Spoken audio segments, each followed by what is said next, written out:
నారాయణపేట జిల్లా మక్తల్లో ఛత్రపతి శివాజీ జయంతి సందర్భంగా శోభాయాత్ర నిర్వహించారు. ఏబీవీపీ హిందూ వాహిని కార్యకర్తలు మక్తల్ ఎమ్మెల్యే చిట్టెం రామ్మోహన్ రెడ్డి శివాజీ మహారాజ్ విగ్రహానికి పూలమాలలు వేసి ర్యాలీ ప్రారంభించారు. ఛత్రపతి శివరాజ్ మహారాజ్ మన దేశానికి ధర్మానికి చేసిన సేవలు మరవలేనివని రాష్ట్ర బీజేపీ నాయకులు కొండయ్య కొనియాడారు. ప్రతి ఒక్కరూ ఛత్రపతి శివాజీని ఆదర్శంగా తీసుకోవాలని కోరారు.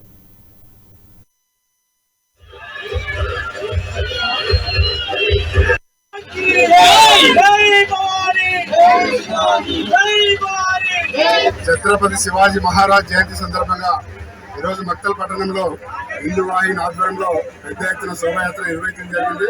ముందుగా స్థానిక నవజానమ్మ దేవాలయంలో ప్రత్యేక పూజలు నిర్వహించిన ఆ తర్వాత ఛత్రపతి శివాజీ మహారాజ్ నిలువెత్తు విగ్రహానికి నివాళులు అర్పించిన తర్వాత ఊరేగింపు అండపిండ బ్రహ్మాండంగా మక్తల్ పురవీధుల గుండా ఈరోజు ఛత్రపతి శివాజీ మహారాజ్ యొక్క ఊరేగింపు జరుగుతున్నది. ఇందులో యువత పెద్ద ఎత్తున పాల్గొని